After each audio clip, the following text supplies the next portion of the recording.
morning. Welcome back to my channel at the Starlings. If you're new here, I'm Peggy. I'm a mom of 6 children, ages 7 on down to 9 months. I've been married to my husband Andy for 11 years, and I make videos about family discipleship, homemaking, and homeschooling. So join me today for a little day in the life, and I'll show you what we've got going on today. I'm gonna start by getting my bed made back here. I'm already ready for the day, so we're gonna get started. So come along. Okay, so I've had some ask a little bit about my morning routine and what I do as a homeschooling mom with 6 children that are all very small. So when I got up this morning, I prayed. I try to read my Bible in the morning, but sometimes that happens more at night. But I at least pray in the morning. I ate my breakfast. I got ready for the day. I got my 3 girls their breakfast. They get up earlier than the boys. This little guy got to nurse and have some breakfast. So all of that's been taken care of now. I've made my bed. I've kind of gotten things picked up a little bit around the house. Andy helped me with the dishes this morning. So he got the dishwasher unloaded and then reloaded. So now I'm getting ready to get my 2 toddler boys up and get them fed, get their breakfast going. I'll do some cleaning in the kitchen, get anything started in the kitchen that I need to get started. And after the boys finish eating and I get them all, changed and everything, then we start our morning basket for the day. So the girls have also done some of their math this morning already. Sometimes they just need something to do while everybody's getting ready, so I'll have them do a little bit of school before we do our morning basket sometimes. So in my crock pot here this morning, I have a huge pork butt. Typically, I like to smoke these, but it's kind of rainy and yucky outside, so instead of smoking it, I'm putting it into my crock pot, and I'm gonna turn it into carnitas. And I can use those to make enchiladas, tacos, quesadillas, just to eat with beans and rice, all kinds of things. So this is gonna stretch really far for my family. I've added some onion soup mix to the bottom. It was some that I got from Azure Standard, and I wanted to just finish using that up. So I've got the rest of that in the bottom down here. And then I'm getting ready to put some crushed garlic in, and then I'll put in some freshly squeezed orange juice. It's typically orange or lime that you use with carnitas. I don't have any limes, so I'm just gonna go with the oranges. And then I've got a little bit of Italian seasoning in here. Usually you really just want oregano, but I don't have just oregano, so just put in a little Italian seasoning. So just using up what I have, doing what I can. So I have 2 navel oranges that I'm just gonna squeeze right into here. If you follow me on Instagram, I made some orange marmalade with some Florida navels that I had hanging around. I still had a few more to use up, so that's what these are. But I made some marmalade with those navels, and then a few Valencias from my tree, and then a Ponderosa lemon that was from a neighbor. So that was my first water bath canning adventure. So it turned out really good. I was really excited, happy about that. So excited to get more into that in the coming year, trying to just preserve what we have. But I'm using up the rest of the navels that I have into this carnitas. Now you could also use just bottled orange juice if you have that, and that's gonna,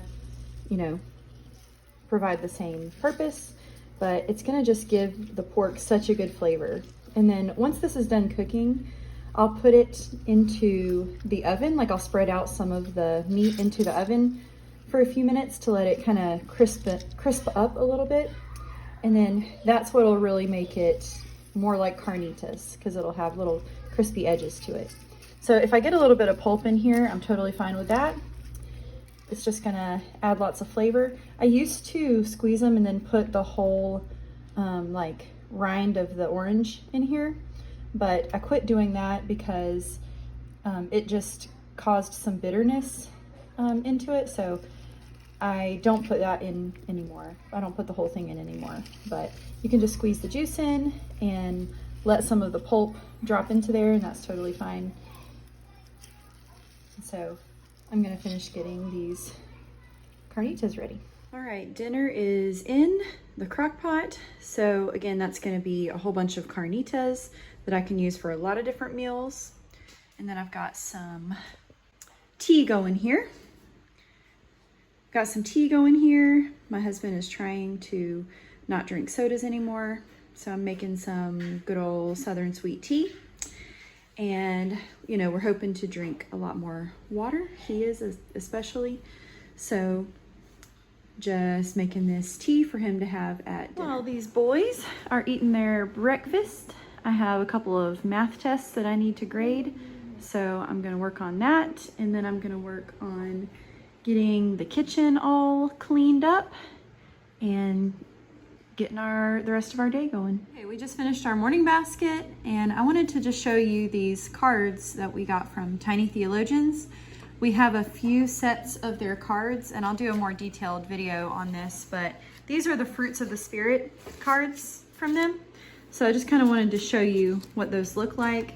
They have the different fruits of the Spirit on there, some verses to be read. They even have the words in Greek, and then some discussion questions and a way to pray for these things for the children. So just wanted to show you these. This has been fun for our morning basket, and we're really enjoying it. I have a couple other sets that I really love from them, so I'll do another video going more in detail on these. But these are from Tiny Theologians, and I will link it below. All right, so just had some big parenting moments going on. Just needing to give discipline and talking and teaching, and sometimes it gets a little upsetting and I start crying. So I try not to let that happen, try to have some self-control. You want to say hi, Lola? Can you say hi? Hi. That's sweet. Good job. Thank you. So it does happen sometimes, and where I just get really upset and I have to repent and turn to Christ and just remind myself that my parenting is not perfect, that my children are not perfect, that sometimes things are going to go wrong, sometimes they're going to sin, sometimes I'm going to sin, and we have to repent and turn to Christ and be reconciled, and just reminding myself that that the things I'm doing, teaching my children about the Lord, that it might seem like nothing is getting through sometimes. It might seem like just boring to them and like they really don't care, but it really is like filling up a bucket with an eyedropper, one little drop at a time, and eventually the bucket fills up, and they will know about the Lord, about who He is. They will know about the gospel of Jesus Christ. And that's the goal, is for them to know the Lord, for them to trust Him. So even though days like today, I feel like it's all for naught and, you know, nothing is happening, I know that the Lord is using these times to bring my children to Christ, and I have to just trust and believe that. So just want to give you encouragement that if you've ever been in that position where you just feel like when you're reading the Bible to your children, when you're praying with them, you're teaching them about the Lord, that it might seem like no one cares, no one's listening, no one's learning anything. They truly are, and you just may not see the fruits of this labor of love until later, and that's okay. It's time to continue to be faithful, continue to tell our children about Christ, and to trust the Lord with the outcomes. So now I'm getting ready to grade some tests, some math tests here. This is my first graders, and this is my second graders. So now I'm going to grade these math tests and continue on with our day.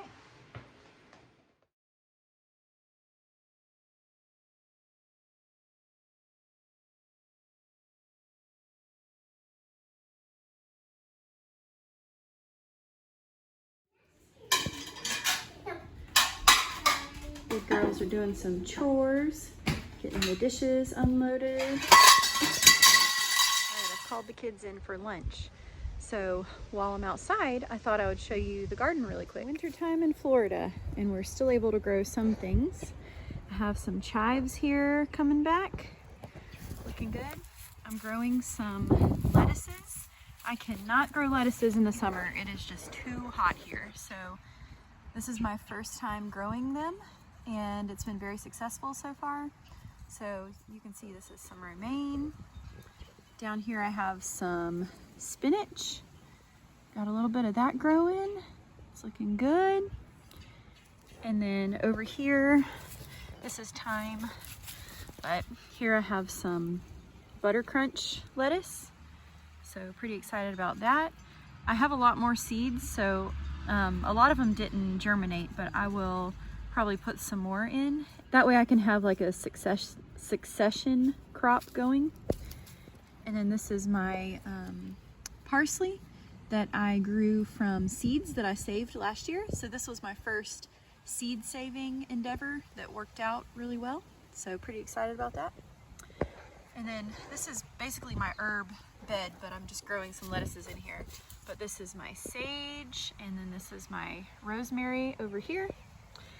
And then this thyme, like I said. No, baby, this is romaine. This? Yeah. Because I've seen that before. Oh, I don't know. And it looks like a weed. Yeah, that one might be a weed. You want to pick it? Yeah. Like a weed. Thank you. Good job. You know a lot more than I knew when at your age, when I was your age. So anyways, I'm very excited about this spinach because I buy a lot of spinach. I would love to just be able to grow it, but last time I tried to plant it, it was in the summer, and that just doesn't work here. So right now in January, it's working out well. It's pretty, you know, cool during the day, but it's not, you know, freezing. We don't get a lot of freezes, so we're in Northeast Florida. So far, it's been successful. So this is my little garden so far, and then I've got some lemon trees over here that I planted from seed. They're ponderosa lemons, and I totally didn't expect this many to actually sprout and grow, but these are about a year and a half, I think a year and a half old. So, you know, they still have quite a while before they'll start producing lemons, but I just couldn't believe how many actually sprouted up. It's pretty awesome. So I have some blankets down there beside them because we had a freeze recently and I was worried about them, so I covered them up and they got through it just fine.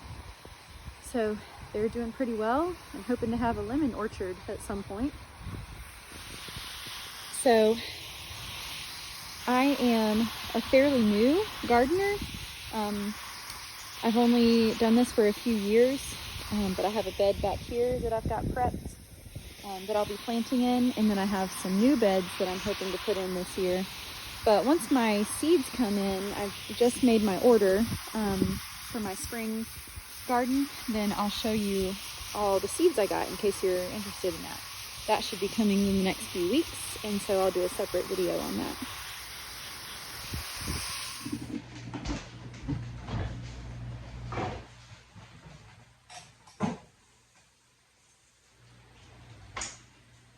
Look at all these baby carrots. Lots and lots of baby carrots. So this is going to be our side for lunch today. The kids are going to have a little bit of chicken nuggets. I found some really good nutrient-dense chicken nuggets.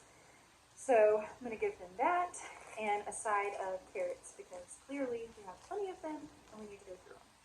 All right, we've had lunch. The boys are down for their nap. This little boy is up from his nap. So now we're going to continue with school. We're doing some chores and some laundry and continuing on. Cat was slit. Mm-hmm. Cat was slit with soft Sleek. fur. Sleek with soft fur. She lived in the barn. I've got 2 chicken frames in here and just some water. I'm going to add some apple cider vinegar to this and then some of my vegetable scraps for flavor. I'm not gonna add any salt because I can always salt it when I go to cook with it. So I'm gonna let this cook on my stovetop at a simmer for at least 24 hours. Sometimes I go up to as many as 48 hours. So I'm gonna get this bone broth going. These chicken frames, I got these chicken frames by first either smoking or roasting the chicken, and then we usually eat as much as our family can eat of that chicken.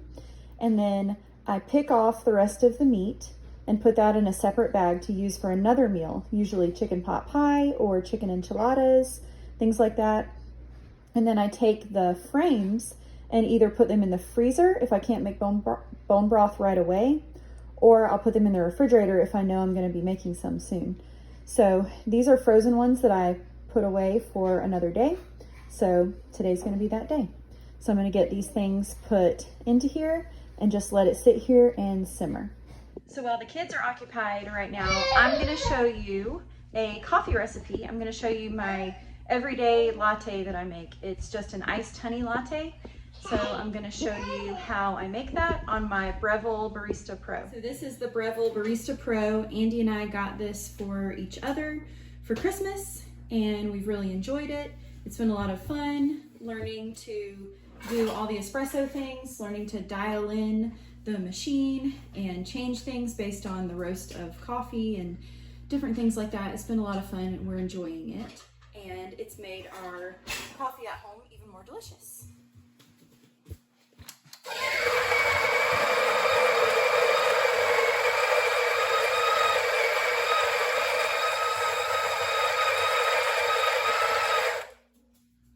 So into my dosing cup, I have ground about between 18 and 19 grams of coffee. So I'm gonna put that into my portafilter, but first I want to heat up the portafilter. So I'm gonna run just a blank shot through it so that it can heat it up.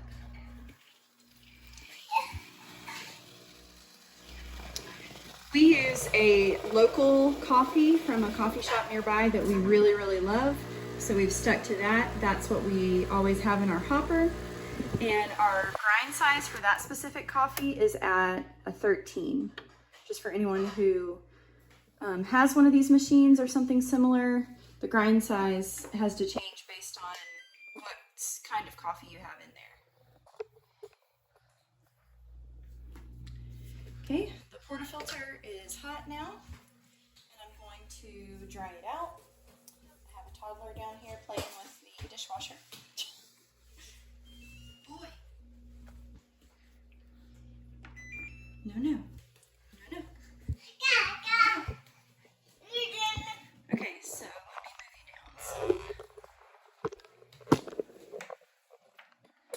down. Okay, so next I'm going to put the ground coffee into my portafilter, and I'm going to use my little mat here. So I've got the coffee in the portafilter, and now I'm going to use this palm tamper. So first I'm going to use this side to get the coffee nice and level in the portafilter. And sometimes I get a little crazy with it, get a little on the outside, that's okay. And then I'm going to use this side to tamp it down and apply, you're supposed to apply about 10 pounds of pressure. I don't know exactly, how much that is, so I just put a little pressure on it, not like as hard as I can. So then it's ready to be put into the brew head. All right, so I'm gonna lock it into the brew head here. And then I use a little jar. I'm gonna put my sweetener in here, which I use honey. Okay, so I've got my honey in my little cup that my espresso is gonna go in. And then I've got my little mason jar nesting cup here. It's got some ice and some whole milk in it. This is the grass-fed grass milk from Organic Valley. So I've got some of that in there and my straw. I'm gonna end up putting the milk with the ice and the honey and espresso into my shakers here. So I'm gonna shake it up, and that really helps to make it super delicious, nice and mixed well, and nice and cold. So I'm gonna pull my double shot.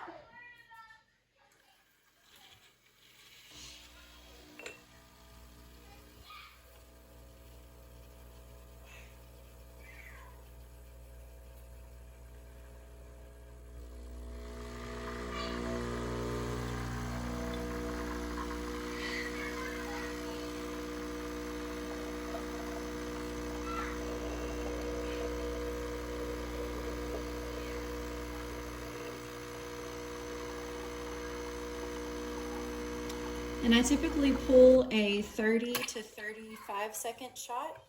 So this one was 31 seconds. So that's well within the range. You can clearly see the heart, the body, and the crema on the espresso. So this was a good shot. So now I'm gonna stir the honey into the espresso just to get it nice and mixed.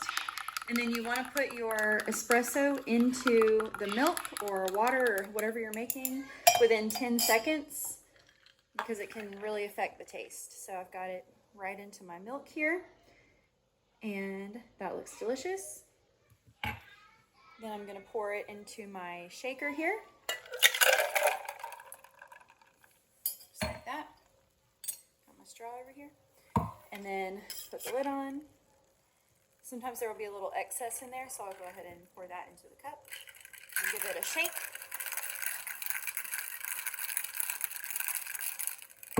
Okay. And then right into the cup. Even creates a little bit of foam on top. And that is my delicious honey latte. So now it's dinner time. This is how the carnitas turned out in the crock pot. And I put some of this in the pan to crisp up to go into some tacos. So this is what it looks like in the pan. Get some crispy edges. We're going to put them in these siete taco shells. These were delicious. So a good taco night for my family. This is the leftover carnitas, so I can use these to make quesadillas, more tacos, enchiladas, all kinds of things. So this will be good to have in the fridge. This was our bedtime story on this night, St. George and the Dragon. It was a really cute story, and that's how we finished up our night. All right, just picked up my January Azure Standard order.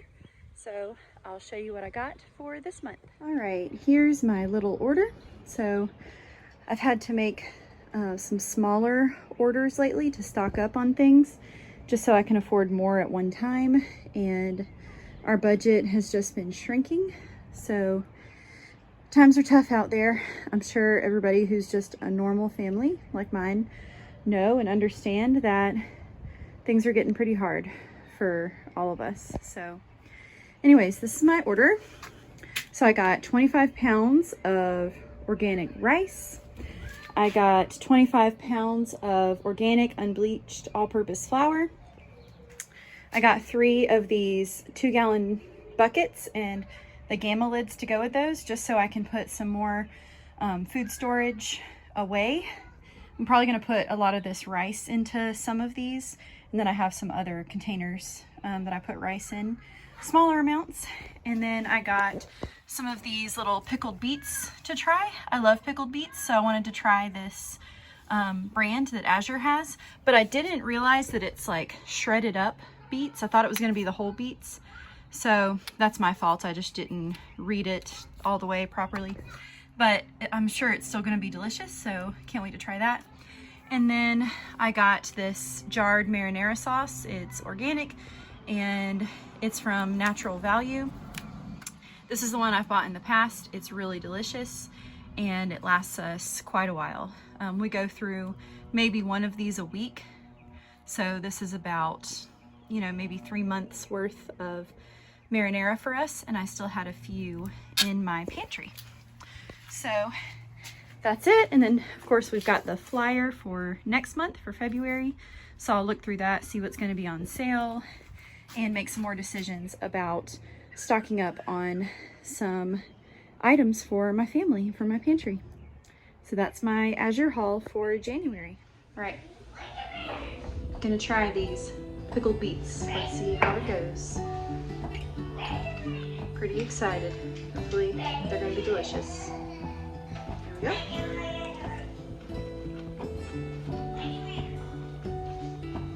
Woo!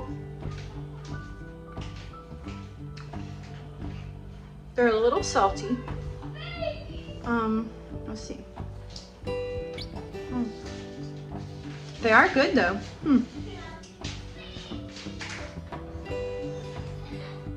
Yep, they're good. Just a little salty to me, which I understand they're fermented, and the lacto fermentation process involves salt, obviously. But they are good. They're good. So if you like beets and you're trying to get more fermented foods into your diet, you should give this a try.